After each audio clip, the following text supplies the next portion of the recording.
Hi, Dolly friends. Welcome back to my channel, Marilyn's Dolly Land. So this is my baby, Aurora Rain, and this is her bear. And I think we named him Snow Cone.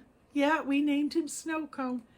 I have to take my journal that Tamara from Once Upon a Nursery gave me and start writing lovey names, all the babies' loveys, some of the middle names, because I'm starting to forget, guys.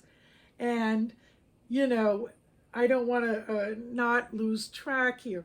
So I'm doing, from Seena's Dolls, Cuddle Baby Monday, but this is my alternative Cuddle Baby, and I'm going to call her an alternative Cuddle Baby, even though that's not her name. She's a good sized baby. She's big. Look at her. Okay, she's a big baby. I'm going to eventually re-weight her, re-stuff her, maybe even put a little polyfill, and just, I could even change out her body. I could do all kinds of things with her. But I want the same length if I change out the body, or I'll keep the body and put poly beads in it and polyfill, redo her up. But I love this baby. She's actually one of my favorite, but she's a baby doll. She is not a reborn lifelike doll. So I have, hopefully I can cover it all in this video. 3 things to talk about. So it's going to be a little change, a little chat, maybe a little bottle feeding here with a fake milk bottle I have. And so yeah, this is Aurora Rain, and I love her name. I just love this baby. You guys have no idea. But I don't sleep with her. I want to sleep with her. Like, I need a doll to sleep with, okay? I do. I just need a doll to sleep with. And I may get a twin of her, or duplicate, or 2 more of her, and just have the one to sleep with. But I will not do that with her, even though I consider her an alternative Cuddle Baby. But I also got the idea several months ago. I don't remember what channel gave me the idea, but said she's a good alternative Cuddle Baby. And I never did this particular theme from Seena's Dolls, and I wanted to, do it for a little while. I try to do all the themes as I can in the community. I should try even a little bit harder, actually. So I'm going to take off her sleeper because I'm going to change her. She only likes wearing these PJs, but I told her, we're now in the fall season. Happy fall season to everyone that lives up north, or, in more of a northern climate where it's a, changing season. Or if you're, I don't know if it changes season down south. I know it does a little bit in some places, but happy, autumn to everyone. So I'm just going to take this off of her. So not last week, 2 weeks ago was 9/11, and it's a little bit of a rough time. She has to wear a size 1 diaper. A preemie is not going to fit this big baby. So I'm going to take her diaper off. I'm going to put a new one on her, though. She also closes her eyes. I'm going to switch the camera so you guys can see. Let me just switch things around a little bit here. Yeah, so you can see more of her right now. So I'm going to change her diaper. And so yeah, 2 weeks ago was 9/11. And I'm kind of glad I'm talking about it now. I get very emotional every year when 9/11 comes in. I try to stay in the positives with life, with everything as much as I can. But, I get a little bit emotional. Um, you know, I live real close to Manhattan. I mean, all I got to do is, you know, basically not far from my home is hop on the train, and in 20 minutes, I'm in Manhattan. By car, 30 minutes, maybe 40, depending on, if there's heavy traffic or not. I think my friend Elise and I one time, we rode into the city from my house. It was just like on a Tuesday, and we missed that morning rush hour.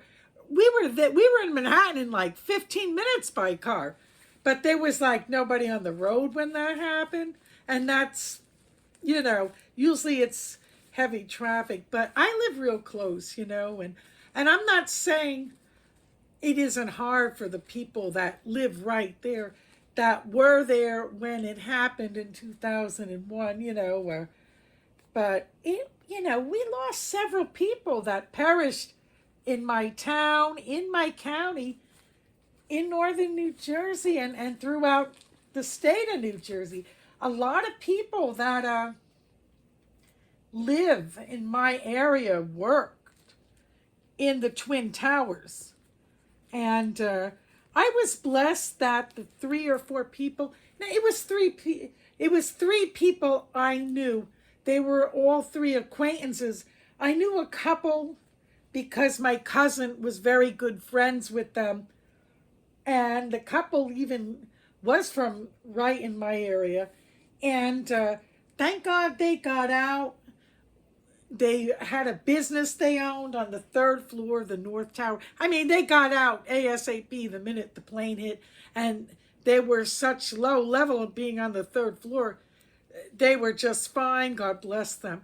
My girlfriend was dating a nice guy at the time. And I believe he worked in the restaurant. I think the restaurant in the North Tower, it was called The Windows or World of Windows. It was something like that. I know it was Windows restaurant. And, he was a waiter and bartender there. He just had no plans of not showing up at work Tuesday, September 11th, 9/11. I don't remember, if he said he had a little hangover or not. But he just said he had no plans to take off of work. And the next morning, he just was so sick, he couldn't crawl out of bed. And it was a blessing in disguise, because he probably, if he would have went and worked that morning, to the restaurant, Windows of the World it was called, if I'm not mistaken. But we always said Windows for short around here, he probably would have perished. And it was just very frightening living so close. Again, I can't imagine what it was for the people that live right there in Manhattan, or even in Washington, D.C., or Pittsburgh, near Pittsburgh, or in the area of Pennsylvania. I know it was an hour away from Pittsburgh where Flight 93 had crashed, but I just remember, that Saturday, I was coming home on train from a relative's house, and the PATH train, it's an underground train in New Jersey, we call it a PATH train, just was really late. And everybody hopped on the closest PATH train that came, that was going to the World Trade Center, the Twin Towers.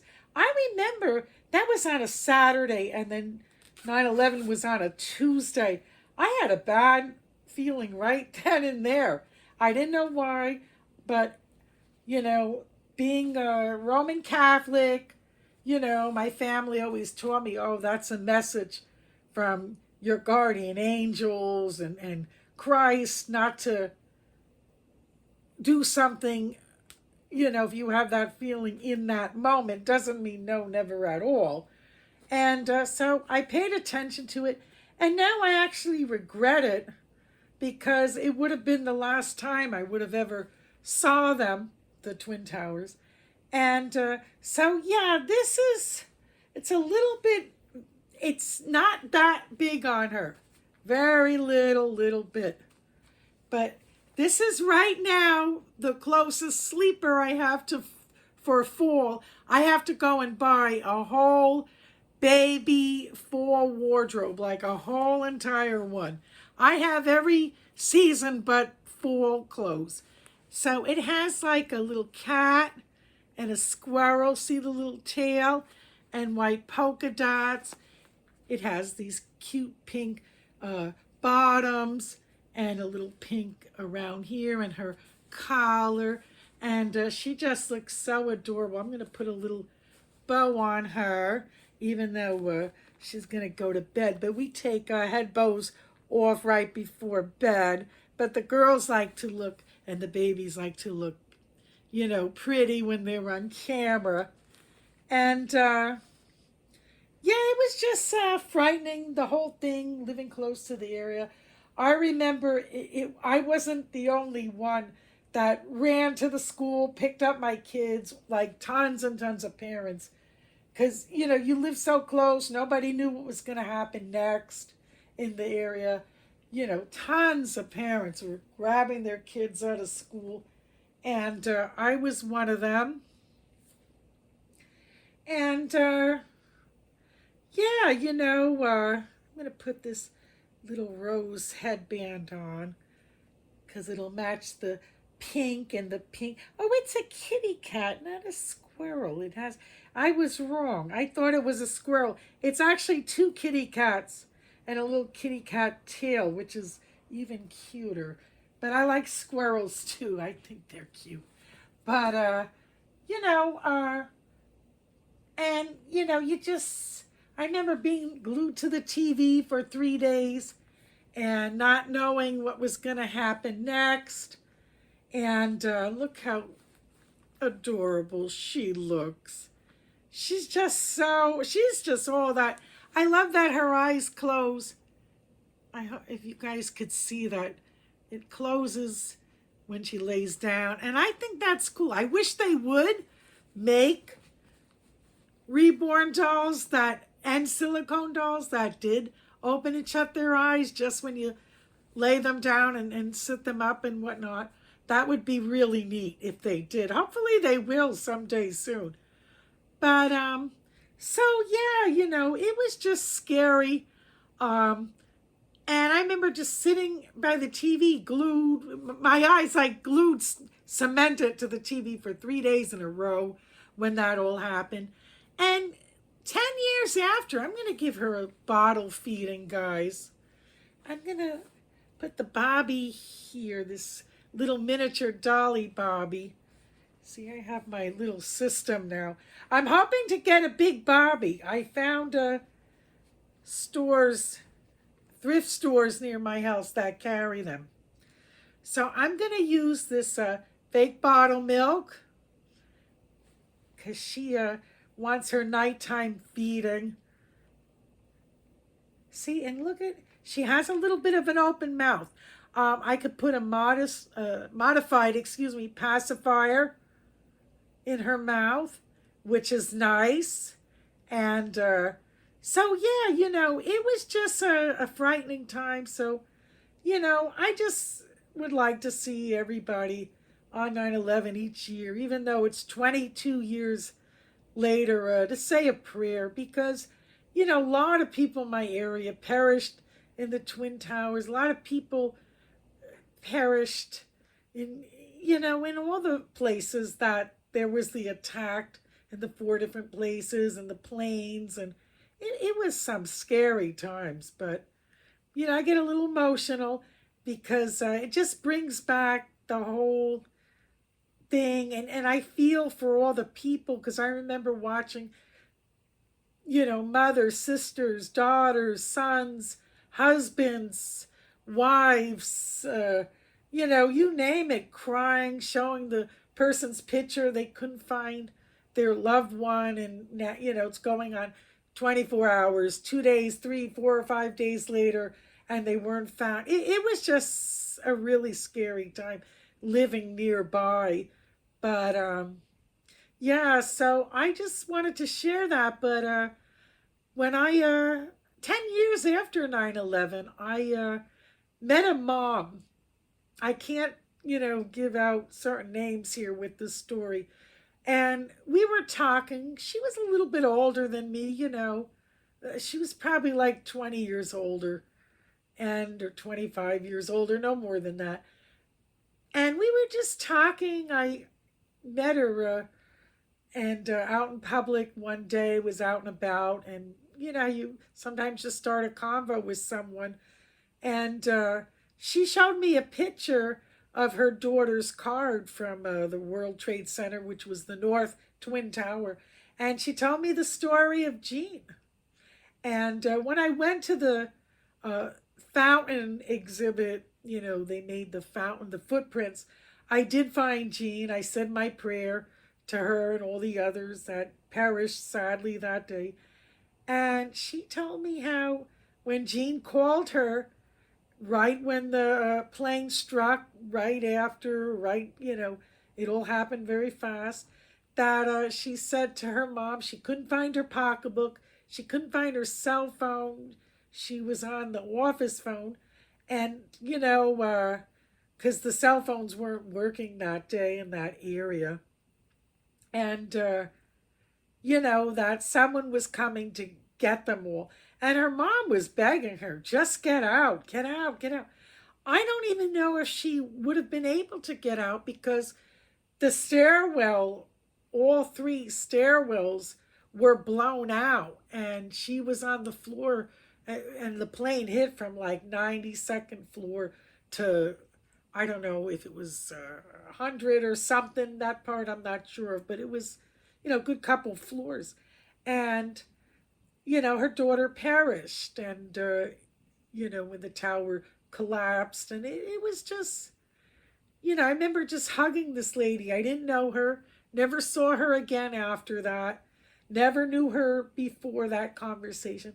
I just remember giving her a big hug because, yeah, it was just, very hard to live near the area. And it was a scary time. And I just wanted to quickly share that with everyone. And I always say a prayer on the anniversary of 9/11 for all the survivors. God bless them. And, for all the people that, unfortunately perished. Because that really was, I was like 29 years old when that happened.